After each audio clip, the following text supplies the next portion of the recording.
پیش خدمت ہے زرد آنگن، تحریر اور آواز روحی فرخ۔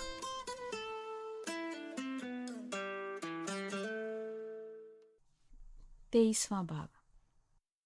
ملائم نرم سمجھوتے کی چادر، یہ چادر میں نے برسوں میں بنی ہے۔ کہیں بھی سچ کے گل بوٹے نہیں ہیں، کہیں بھی جھوٹ کا ٹاکا نہیں ہے۔ اسی سے میں بھی تن ڈھک لوں گی اپنا، اسی سے تم بھی آسودہ رہو گے، نہ خوش ہوگے نہ پژمردہ رہو گے۔ اسی کو تان کر بن جائے گا گھر، بچھا لیں گے تو کھل اٹھے گا آنگن، اٹھا لیں گے تو گر جائے گی چلمن، ملائم نرم سمجھوتے کی چادر۔ زورا نگاہ نے یہ نظم شاید عنبر کے لیے ہی کہی تھی۔ اپنی عمر کے 21ویں سال سے اس چادر کی بکل مارے مارے اپنی باقی زندگی کیسی بے حسی سے گزار دی تھی اس نے، نہ خوش نہ پژمردہ، ایک لگی بندھی جذبات سے آری مشینی زندگی۔ آفاق سے ہونے والے صرف نام کے نکاح کے بعد گزرے یہ 13 برس جیسے ایک ایک کر کے یوں ہاتھ سے پھسلے تھے جیسے بند مٹھی سے ریت پھسل جاتی ہے۔ اس پھسلتی ریت میں اس نے اپنی بچی کچی ذات کے ذرے، جذبات کی باقیات، کچھ محسوس کرنے اور دل میں چبھنے کی حسیات یوں رفتہ رفتہ اڑا دی تھیں کہ اب ایک کھوکھلے، خالی اور خاموش وجود کے علاوہ وہ کچھ بھی نہیں تھی۔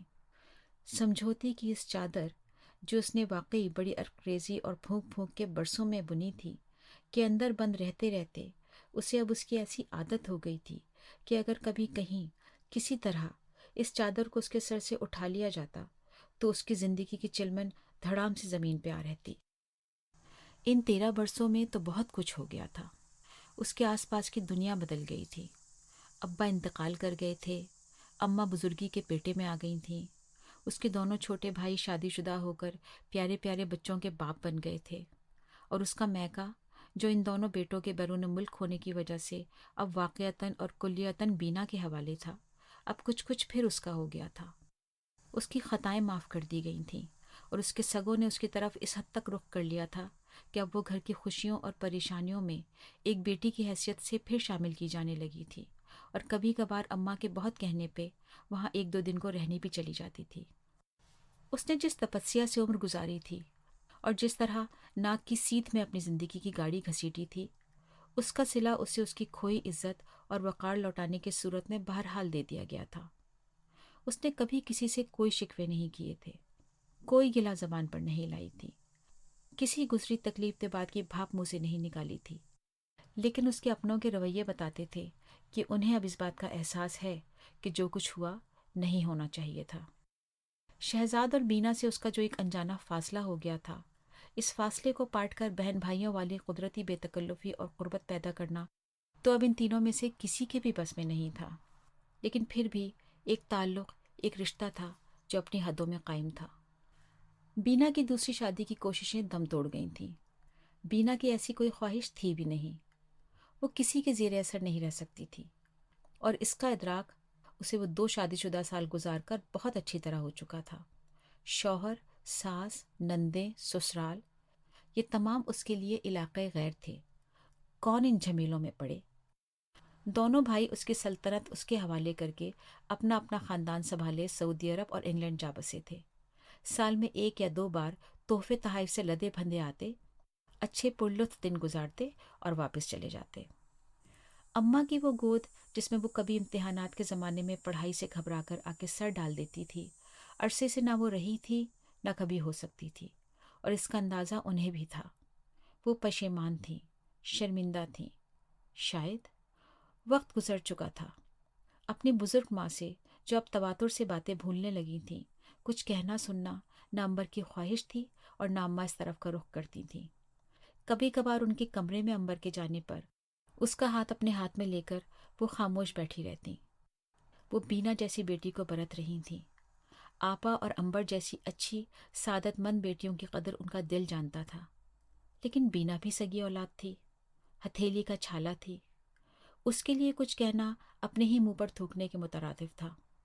یوں ایک انکہی خاموشی تھی جو قائم تھی، اور بعض معاملات بس خاموشی سے ہی طے ہو جاتے اور سمجھ لیے جاتے ہیں۔ عنبر اور اس کی ماں کا معاملہ بھی ایسا ہی تھا۔ جو خول اس نے اپنے اطراف تانا ہوا تھا اس کے دوسری طرف بہت کم لوگوں کی رسائی تھی۔ اس کے گھر والوں نے اتنے عرصے میں اس کی زندگی کی کہانی کے کچھ اوراق رفتہ رفتہ کہیں کہیں سے پڑھ لیے تھے، اور امبر کے حق میں یہ بہتر ہی تھا۔ آفاق سے دوسرے نکاح کے پیچھے کیا راز تھا، کیا معاملہ تھا، نہ کسی نے پوچھا نہ اس نے بتایا۔ شاید اسے اس کے طلاق کی پشیمانی سمجھا گیا، مصلحت سمجھا گیا، یا کچھ اور۔ کسی نے اس کی تہہ تک جانے کی نہ کوئی کوشش کی نہ حجت۔ کسی کے پاس اتنا وقت ہی کہاں تھا۔ اس نے کبھی کسی لمحے شاید اپنی ماں کو اس کی صورت دیکھتے اور ہاتھ پکڑے اداس بیٹھے رہنے پر انہیں کچھ آسودہ کرنے کو بتا دیا تھا۔ کم از کم وہ شادی شدہ تو تھی ہی، شاید ان کی کچھ تسلی ہو، انہیں سکون مل جائے۔ وہ بہرحال ماں تھیں۔ اس کی اجڑی مانگ اور اداس خالی آنکھوں کو دیکھتے ہوئے انہیں پوری کہانی سننے کی ضرورت نہیں تھی۔ وہ کیسی شادی شدہ تھی، اس کا کیسا نکاح ہوا تھا، وہ نہ سمجھتی تو کون سمجھتا۔ آفاق سے اس کی ملاقات ان سالوں میں انگلیوں پر گن لینے کی حد تک ہوئی تھی۔ کچھ ایسے مواقع پر جہاں اس کا ہونا ناگزیر تھا، کچھ ایسے معاملات میں جہاں اس کا باپ کی حیثیت سے شامل ہونا ضروری تھا۔ حارث اور ہانیہ کی تعلیمی سرگرمیاں، ان کے اسکول اور کالج کی کچھ تقریبات، ہانیہ کی یونیورسٹی گریجویشن اور حارث کا میڈیکل میں داخلہ، ان تمام مواقع پر وہ ایک دوسرے کو صرف سلام کرتے اور بس۔ اس کے علاوہ کچھ گنے چنے الفاظ جہاں کچھ کہنا لازمی ہو جاتا، ان برائے نام ملاقاتوں کا حصہ ہوتے۔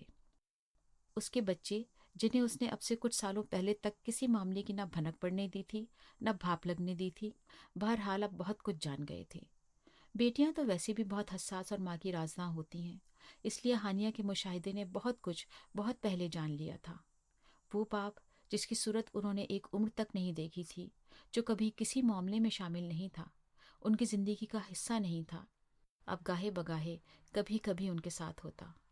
اس کا نام ان کے نام کے ساتھ تو تھا ہی، لیکن اب ان کی ماں کے نام کے ساتھ بھی جڑا تھا۔ وہ خاموشی سے جان گئی تھی، اور بعد میں کچھ عقل آ جانے پر ماں نے اسے کچھ تفصیلات بھی بتا دی تھیں، اور بس۔ اس معاملے کو نہ اس نے کبھی چھیڑا تھا نہ حارث نے، جو اب میڈیکل کالج کے تیسرے سال میں تھا اور بہت کچھ جانتا اور سمجھتا تھا۔ ان دونوں بچوں کو بہت اچھی طرح علم تھا کہ ان کی ماں نے یہ مصلحت کی جھوٹی بے رنگ زندگی صرف ان کی وجہ سے گزاری ہے۔ اس کٹھن فیصلے کے پیچھے صرف ان دونوں کی ذات تھی، ان کی ماں کی ذات کہیں نہیں تھی، اور اس ادراک نے ان کے دل میں اپنی ماں کی قدر و منزلت جس مقام پر پہنچا دی تھی، اس تک کسی کی رسائی نہیں تھی۔ آفاق نے یا تو اسے بالآخر معاف کر دیا تھا، یا اس ڈرامے سے اس کی دلچسپی خود ہی ختم ہو گئی تھی کہ پھر کبھی وہ اس کی راہ میں بلا جواز نہیں آیا۔ اب اس میں امبر کی طے شدہ شرائط کا کچھ عمل دخل تھا، یا کرنل صاحب کی دھمکی کا، یہ تو آفاق جانتا تھا یا اس کا اللہ۔ لیکن یہ حقیقت تھی کہ وہ اپنے بچے کلی طور پر امبر کے حوالے کر کے راستے کے ایک طرف ہو گیا تھا۔ ہانیہ کو اس سے نہ پہلے انسیت تھی نہ کبھی ہو سکی، لیکن حارث کی زندگی میں بہرحال ہمیشہ کی طرح اس کی خاص جگہ تھی، اور اس جگہ کی آفاق کی تنہا زندگی میں بہت اہمیت تھی۔ علی، اس نام سے منسلک کہانی جو عرصہ ہوا اپنی موت آپ مر چکی تھی، اب بھی کبھی کبھار اس کے اپنے ارد گرد تانے سخت خول میں نقب لگا کر اس کے دل کی ان رگوں کو چھو جاتی جنہیں اس نے کہیں گہرائی میں زور زبردستی زندہ دفن کر رکھا تھا۔ وہ اسے پھر کبھی نظر نہیں آیا تھا، ایک بار بھی نہیں۔ اس کے اچانک نوکری چھوڑ کر چلے جانے اور کسی کو الوداع کہے بغیر یوں غائب ہو جانے کا تذکرہ بہت دن اسکول کے اسٹاف روم اور راداریوں کا حصہ رہا۔ کوئی کہتا شاید کوئی گھریلو مسئلہ تھا، کسی نے شوقیہ نوکری سے دل بھر جانے کو وجہ بتایا، کسی کے نزدیک اس بڑے زمیندار گھرانے کے چشم و چراغ کو شاید خاندانی جائیداد کے معاملات سنبھالنے جانا پڑا، کسی نے شادی ہو جانے کی رائے دی، غرض جتنے منہ اتنی باتیں۔ ساری وجہیں سمجھ میں آنے والی تھیں، لیکن اس اتنے ہر دل عزیز ملنسار شخص کا یوں اچانک کچھ کہے سنے بغیر منظر عام سے غائب ہو جانا بہرحال کچھ عجیب تھا۔ اپنے آس پاس پھیلے اس تذکرے کو وہ خاموشی سے سنتی رہی۔ ہم چپ رہے، ہم ہنس دیے، منظور تھا پردہ تیرا کے مصداق، وہ پردہ رکھے رہی، اس کا بھی اور اپنا بھی۔